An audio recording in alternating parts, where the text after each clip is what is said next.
Hello students, let's see the episode number 7 of this lesson, electrostatics.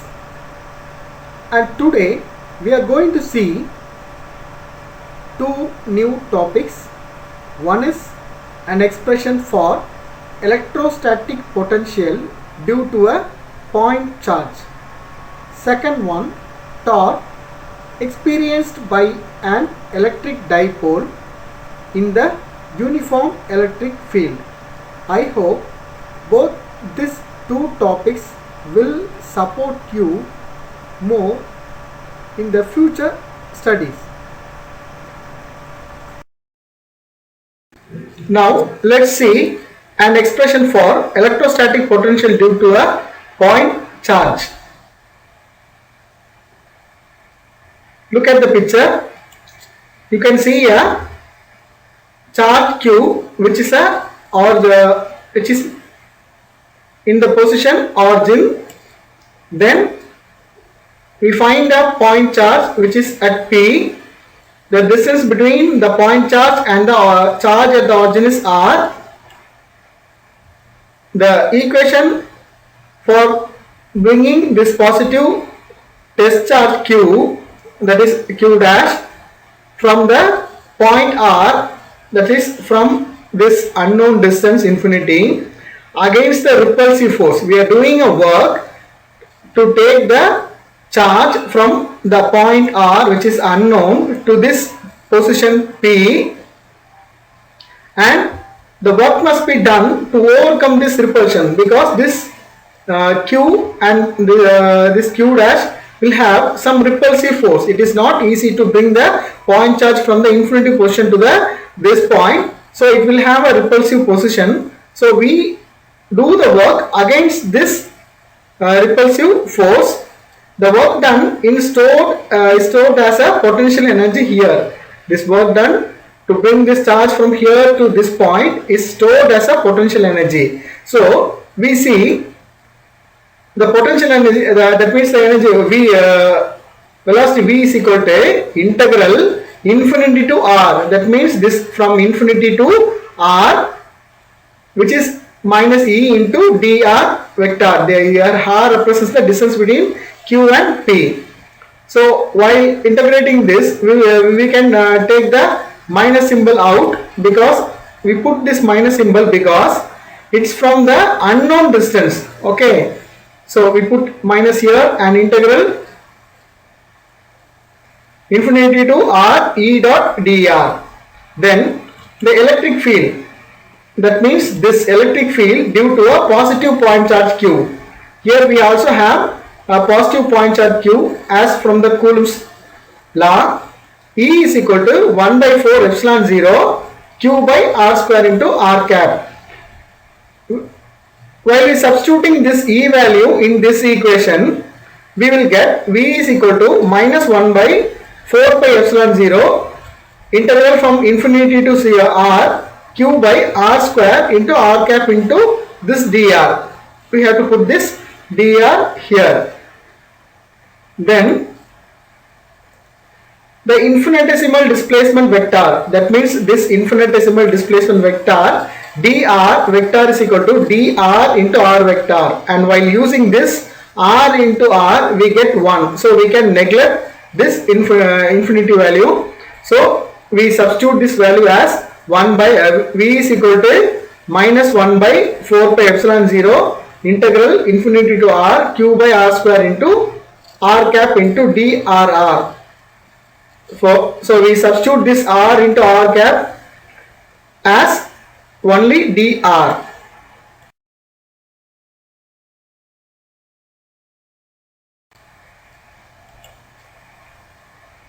After integration, we have integrated the R and infinitive and R. V is equal to minus 1 by 4 pi epsilon 0 Q. We can take Q out. Only we can integrate the 1 by R, and if you integrate this, you will get 0 for infinitive and only R for the value. So we can put 1 by R for instead of this value. and again we have one minus here and another minus, so we can put plus here. We put plus here because of this minus and this minus. We substitute all this and now we put plus.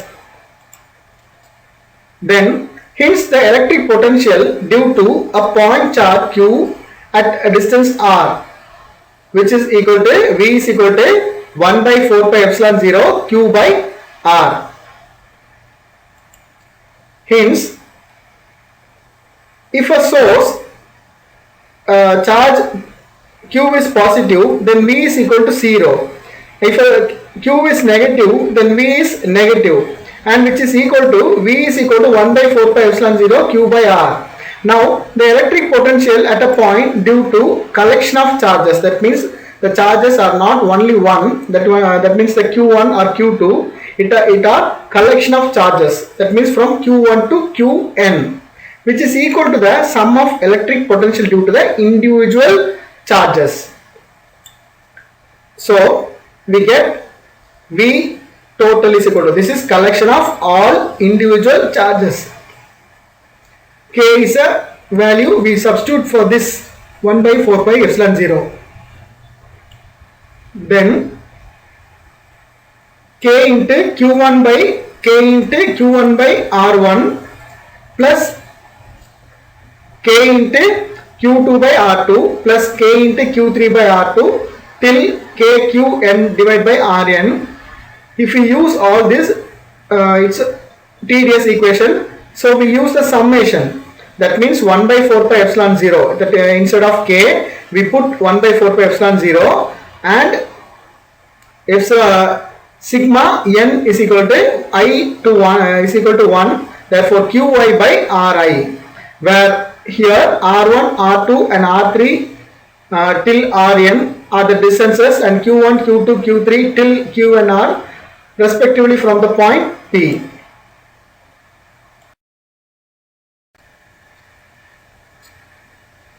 Now, let's move to the next part of this lesson. Torque experienced by an electric dipole in the uniform electric field. Okay, students. Can any one of you tell me what is meant by torque? What do you mean by torque? Yeah. The torque is the moment which turns the action. Okay, which turns the action or which turns the charge here. Let me explain the picture first, then let's move to the subject.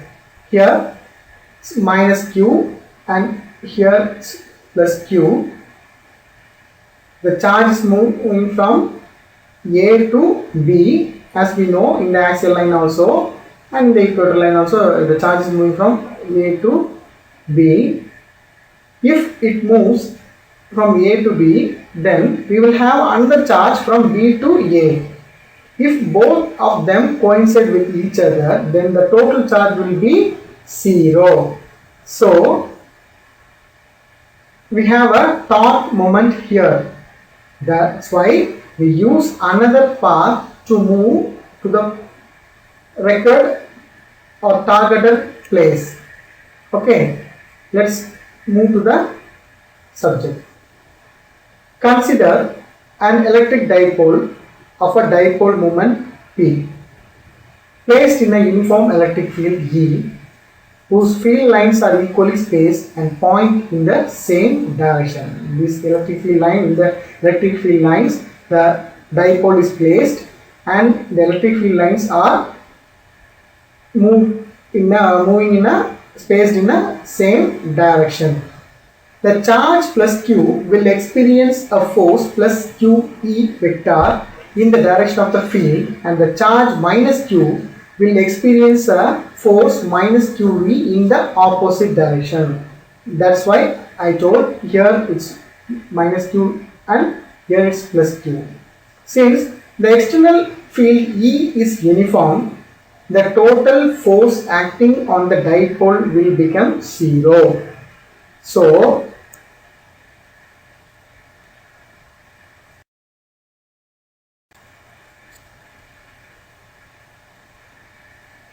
these two forces, that means the plus q the charge from the plus q and charge from the minus q. These two forces acting at different point will constitute a couple, and dipole experiences a torque which is shown in the figure. Now this torque tends to rotate the dipole.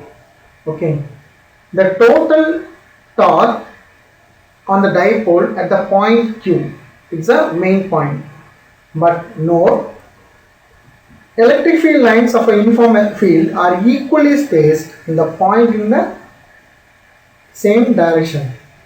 So we get the torque moment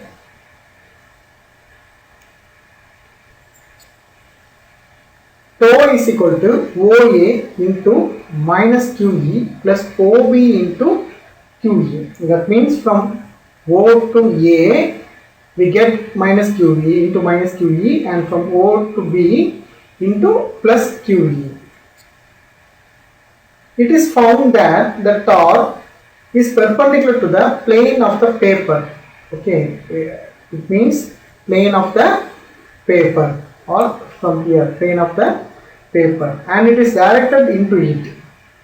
The magnitude of the total torque, which is equal to tau is equal to total torque tau is equal to modulus of QA into modulus of minus QE into sin theta plus modulus of QOB into modulus of QE into sin theta.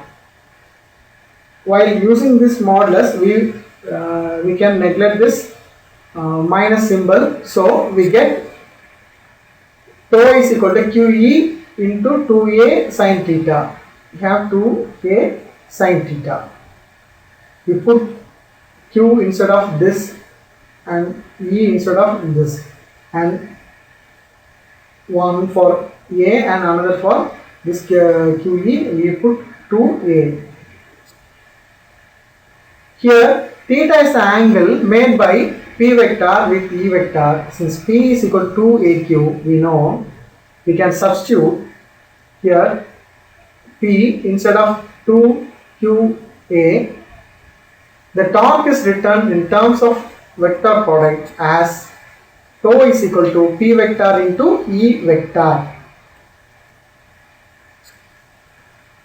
The magnitude of this torque is tau is equal to PE sin theta, and which is maximum when theta is equal to 90 degree.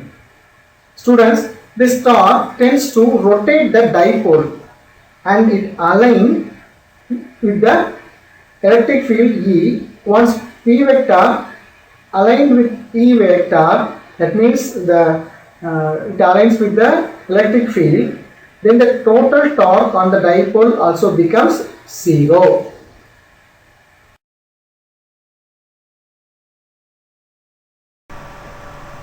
Thank you students.